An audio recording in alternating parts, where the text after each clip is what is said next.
ጥቁር ሰማይ ስር የድራሲ እንዳለጌታ ከበደ ከጥቁር ሰማይ ስርና ሌሎች አጫጭር የልብ ወለድ መድብል የተወሰደ ተራኪ ጅላሉ አወል ከጥቁር ሰማይ ስር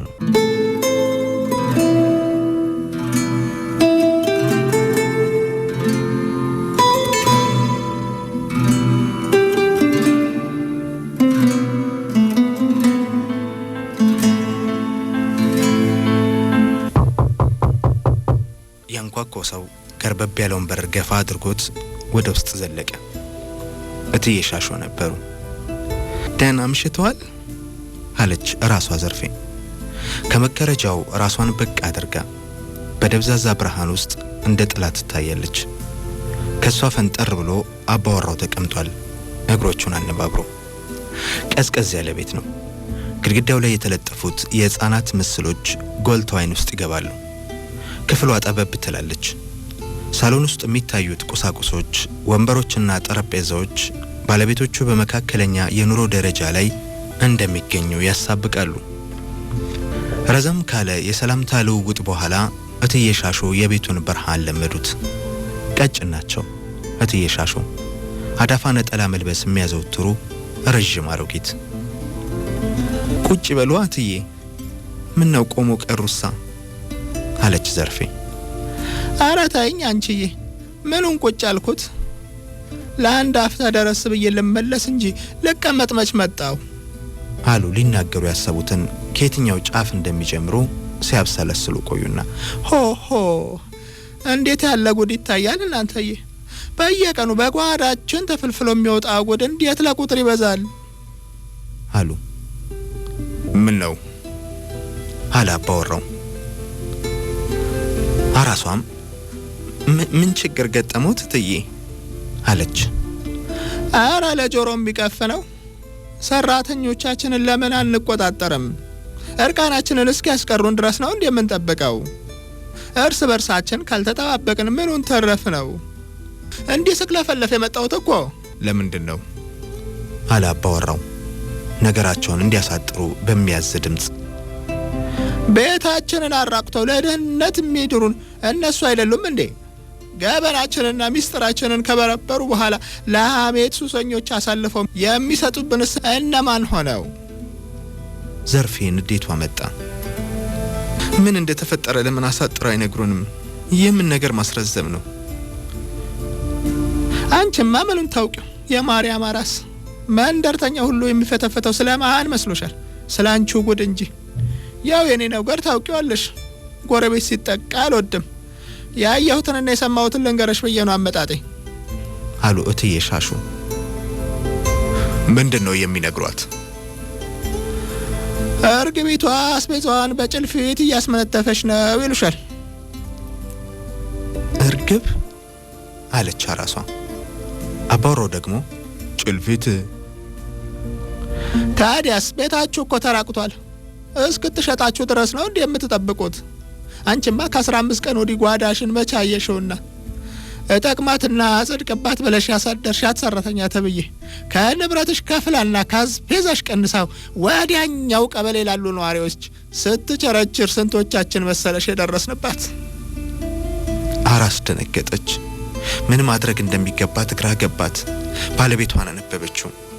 ሰፊ በሆነው የፊቱ ሰሌዳ ላይ የቁጣ ቃላት ተጽፈውበታል። እንዴት ልመኖት አለ አባወራው። ፈንጠር ቆንጠር አሉ እትዬ ሻሾ። አትመነኛ ጉዳይ መስሏል። ደግሞ እንዴት ልመኖት ብሎ አማርኛ ከመሬት ተነስቼ የምዘባርቅ መስሏል። ምን የተርፈኝ ብዬ ነው ሁለት ጠጉር ካበቀልኩ በኋላ እመቤትቱን ከገረድ ማጣለው። እንዴት ልመኖት ነው ያልከኝ? የሚሉትን ሰምተሻል አለ አባወራው የትኩረቱን ነጥብ ወደ ባለቤቱ ልኮ። ዘርፌ ዝምቷን እንደተከናነበች ስለ ትዳሯ ማሰላሰል ያዘች።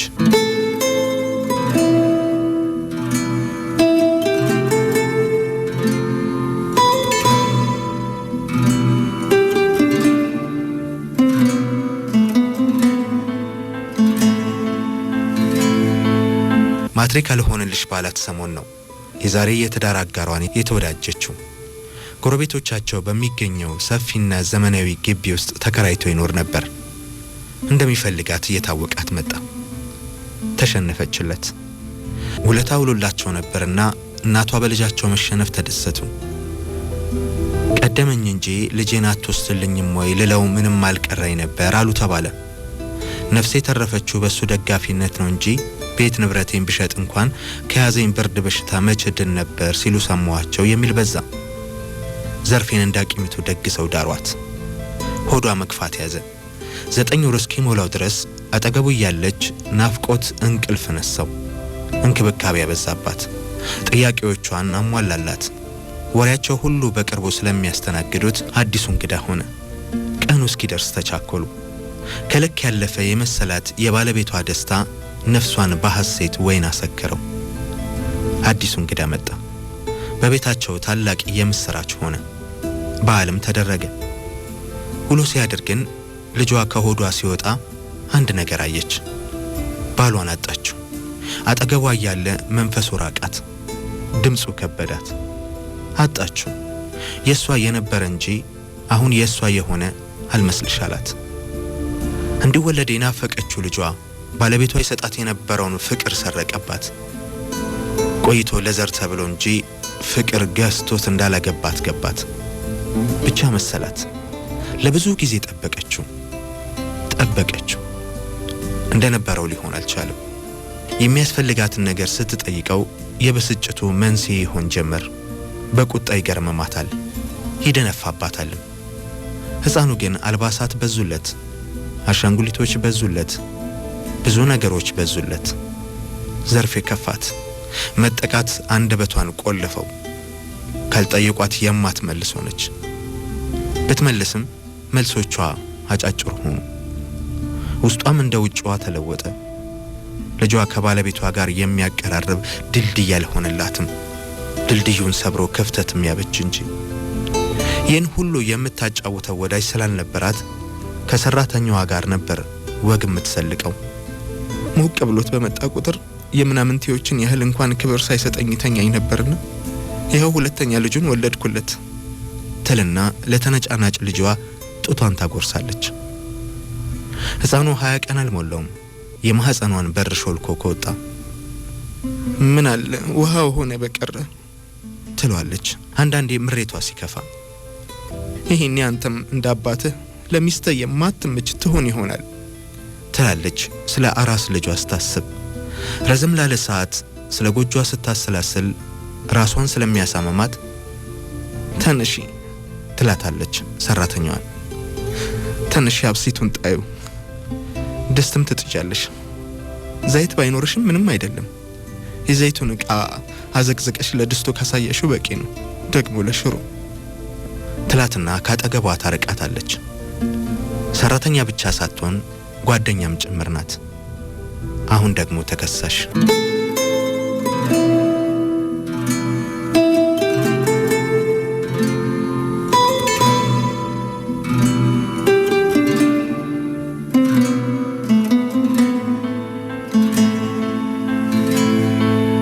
አባወራው እትዬ ሻሹ የሚሉትን አዳምጦ ሲጨርስ በንዴት እየተጣደፈ ወደ ጓዳ ገባ። ልብስ በማጠብ ላይ የነበረችውን ሰራተኛ አበሻግጦ ጠራት።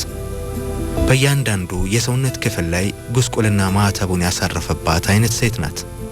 በጥያቄ እያዋከበ ከግድግዳ ጋር እያላጋ ስቃይዋን ሲያበዛው ዘርፌ ከንፈሯን እየነከሰች ነበር፣ በኃይል የመቀርጠፍ ያህል። አመልጠሽ ውጪ ያሰኛት፣ ወተሽ ሩጪ ያሰኛት።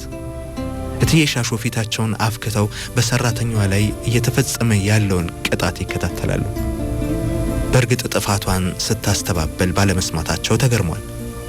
የጥፋተኝነት ስሜት ጎልቶ እየተነበበባት ጥጓን ይዛ ቀርቅራለች። አባወራው የበላሽበትን ወጭት የምትሰብሪ ባለጌ ሲላት እንዴት ገንዘቤን ከስክሽ ያመጣሁት በርበሬ ሱቅ ወስደሽ ትሸጫለሽ ሲላት ለቤት የተዘጋጀ የጤፍ ዱቄት እንዴት በየመንደሩ የዞርሽ ትሸጫለሽ ሲላት እሷ ግን ዝም። እጁ እስኪዝል የቦክሱን አቅም አሳይቷታል። ኧረ በእጅ ሰበብ ሆና ጉድ እንዳታፈላብህ አሉና እትዬ ሻሹ አስጠነቀቁት። ዘርፌ የሌለች ያህል ሆናለች። ጸጥታ።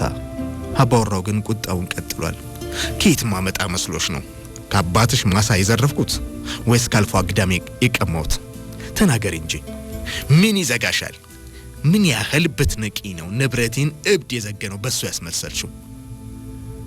እርግጫውን ዳሌዋ ላይ መረገው። አረ ይብቃ አንተዬ። እጁን ያዝ አደረጉት እትዬ ሻሾ። ሴት ልጅ እንዲህ አትመታም፣ ቦታ ይመረጣል አሉት። የትም ትግማምተሽ ከምትቀሪ ብለን ዱርዬ ጨፍሮብሽ ዲቃላ ከምታቅፊ ብለን ከመከራ ስንታደግሽ የሰፈርተኞቻችን መዘባበቻ ታረጊን፣ ስናዝንልሽ ትነክሽን። ዳይ ከአሁን ደቂቃ ጀምሮ አንቺን ማየት አልፈልግም። ደግሞ ሰበብ ሆነሽብኝ እስር ቤት ገለመሌ እያልኩ ካንቺ ጋር ምን ከረፈፍበት ጊዜ የለኝም። ኮተት ቅራቅንቦሽን ይዘሽ ውጪልኝ ዳይ። እየተፈናጠረ ወጣ። ቆይቶ የትዬ ሻሾ ድምፅ ተደመጠ። እኔ እምልሽ ዘርፌ ታውቂ ነበር እንደ ጉዷን አሏት። ላደረጉት ጎረቤታዊ አስተዋጽኦ ከፍ ያለ የምስጋና ቃላት ስላልተቸራቸው ቅር ተሰኝተው ዘርፌ አንዳች ነገር ልትናገር ስትል ሰራተኛዋ ጣልቃ ገብታ አቋረጠቻት። አራት ያደብ ይግዙ፣ ጉዳዩ ሰው ጆሮ የሚገባም አይደል አለች። ዝምታ ማንን ገደለ እትዬ? ዘርፌ ግን እኔ ነኝ አለች። እትዬ ሻሾም አንቺ ምን ብለው ጠየቋት። ባለቤቱ ለአብራኩ ከፋ እንጂ ለኔ ግድ የለውም። ትቶኛል፣ እረስቶኛል እና እኔ ነኝ ለአራስ ሴት የሚያስፈልጋትን እንድታቀራርብልኝ በርበሬውንም ዱቄቱንም ሸጠሽ ነይ የምላት። ሸጣ ባመጣችው ገንዘብ ነው የምፈልገውን ማስገዛት። እኔው ነበርኩ አለች እንባዋ መጥቶ። ወይ አሉ እትዬ ሻሾ ድንጋጤም ትካዜም እየታየባቸው በራሳቸውም ላይ ተረቱ። ጸጉሬን እሰራለሁ ብላ ሄዳ ተላይሽታ ተመለሰች አሉ።